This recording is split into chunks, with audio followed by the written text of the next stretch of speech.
Isang magandang araw sa inyong lahat, mga kaklase, at sa ating Professor Ma'am Belen Balbuena. At ngayon, nandito ako sa Iloilo Rodriguez Integrated School. Magsasagawa ako ng isang interview regarding sa aming subject na Prop Ed 6, the teacher and the school curriculum. So, sinasabi dito sa instruction, do a research and interview in your choose school. You may also use the OERs available or school page that may help you for any information needed. Reflect your references. Use the honor pledge stated below. Don't forget to affix your signature. This is to observe academic integrity in our course. Evaluation includes different ways and tools used for evaluating whether or not the curriculum intents were realized. Evaluation tools are also used to evaluate the performance of the learners after they have undergone the curriculum. Analyze examples of curriculum evaluation tools. Examine how the evaluation instruments measure the success of the curriculum. So, sa una natin, ano nga pala pangalan ninyo, ma'am? Hello, good day. Ako nga pala si Mrs. Shane Salon I am a grade 2 teacher from Iloilo Rodriguez Integrated School kung saan nagkahandak ng research si Sir. Hello, good day. Okay. Ma'am Salon. Ma'am Salon, right? Yes po, yes po. Okay, sa una nating katanungan, what curriculum competencies and performance standards are evaluated? Okay, hi! So again, yun po, ang aming latest na ginagamit po sa aming curriculum naman, curriculum competencies and performance standards. Ang ginagamit namin sa pag-evaluate ng sa amin, ng mga teachers, ng aming master teachers, as maging school principal namin, ay yun pong yung DepEd budget of working, yun po yung DIBAW, at saka yung MELC. Ang MELC po is most essential learning competencies. Ang MELC po, doon po nakasulat lahat kung ano po yung magiging topic namin for the whole year, yung mga sa mga most essential namin na pwede namin na mga lesson o mga learning materials na pwede namin ibigay sa mga bata. At the same time, yun po ay approve at naka-DepEd order po yun, ayon po, naka-line up po talaga po yun sa DepEd DIBAW namin, sa budget of work po namin. So yun po. Okay. Sa pangalawa natin katanungan, what forms of evaluation are used? What forms of evaluation tools are used? So yun po, ang ginagamit po namin sa na evaluation forms o tools na ginagamit po namin ay True Learning Action Cell.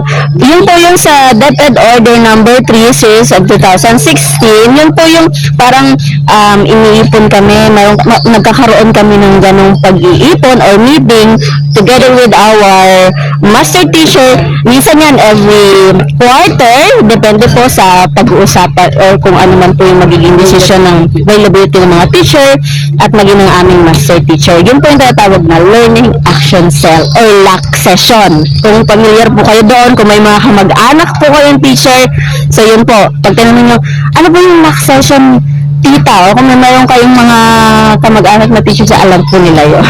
So yun po yun. So yung mga in-service training. Yes, meron din kami na in-service training, yung inset. So parang last week no? Yung last week nagkaroon kami ng in-service training. Lahat kami ng teachers doon, nag-ipon-ipon kami. Andun din yung aming school principals. At meron din kaming mga invited na guest speaker, source speaker. Ganoon po. So yun po yung mga ginagamit namin na evaluation tools for namin. At meron naman pala. Naalala ko yung mga teacher. Wait. Ano nga ba yung IPCRF? Yeah. Yung individual performance rating competencies form. Parang, ba't na ba? IPCRF, yun po yun. Yun doon po talaga nakalagay yung mga yung rating ng mga teachers, doon po talaga. Yun po lahat. So, parang, may sinusundan kami. Yes, may sinusundan po kami. IPCRF, LAC session, and yun, in-service training. Yung tatlo pong yan. Diyan po umiikot yung sa evaluation tools namin. Okay, napakahusay na kasagutan po. So sa sumunod natin na tanungan, how often does the school evaluate the curriculum? Sa tingin mo? Every year kasi IPCRF namin. Isa po muna interviewin ko. Opo. Sige, wait lang po. Si ma'am po, master teacher 2 po? 1. Master teacher 1 ng anong subject? Lahat po ng subject. Kasi ang tinuturo ko ay grade 2, kaya hawak ko rin lahat ng subject. Ngayon, tinatanong mo kung how often, no? Yes. Kaming mga teachers ina-evaluate every year, kada magtatapos ang school year. Doon, sinasabi ni ma'am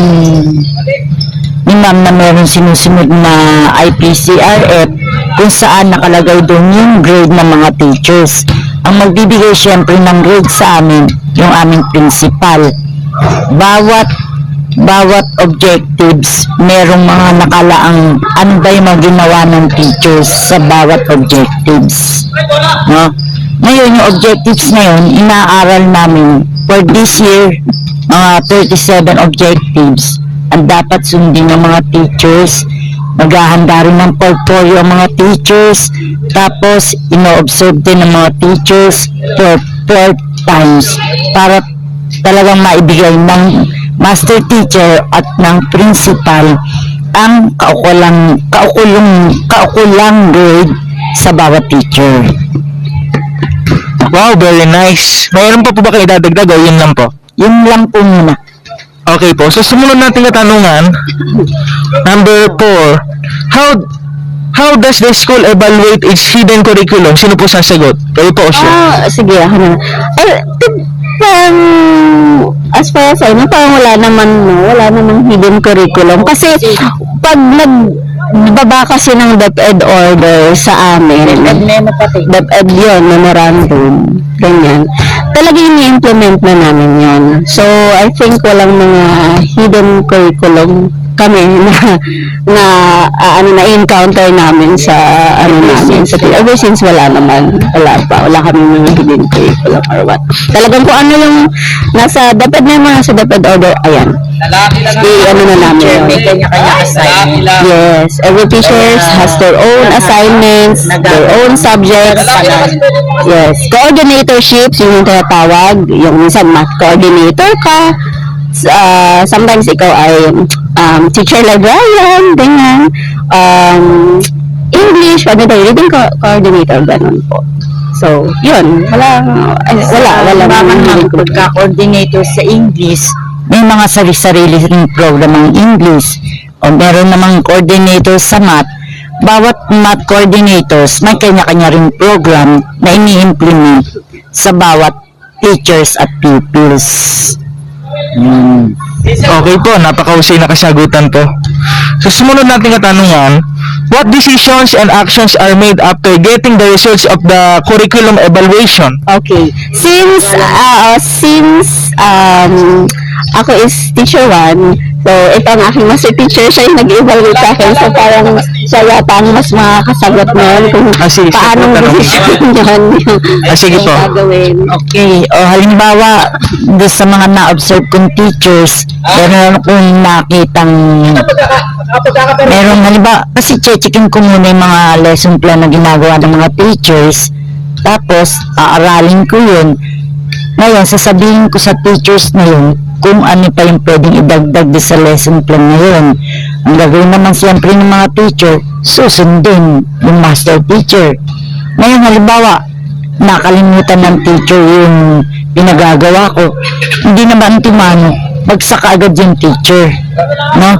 Bibigyan pa namin siya nila ng 3 pang pagkakataon kasi hanggang 4 observes ang gagawin ng mga master teacher and principal doon sa teacher niyon. Kung may mali man, syempre pagsasabihan ng mga teacher. At kung magaling man, syempre mataas naman yung makukuha ng evaluation doon sa mga teachers. Okay po. Bali po bilang karagdagang question, kapag mataas po ba nakuha ng evaluation ng teacher 1, 2, 3, mapopromote po agad-agad siya? Hindi. Meron talaga yung pating sinusunod sa DepEd kung paano pupunta ng teacher 1 to, ngayon hanggang teacher 1 to 7 na yata. O, di ba?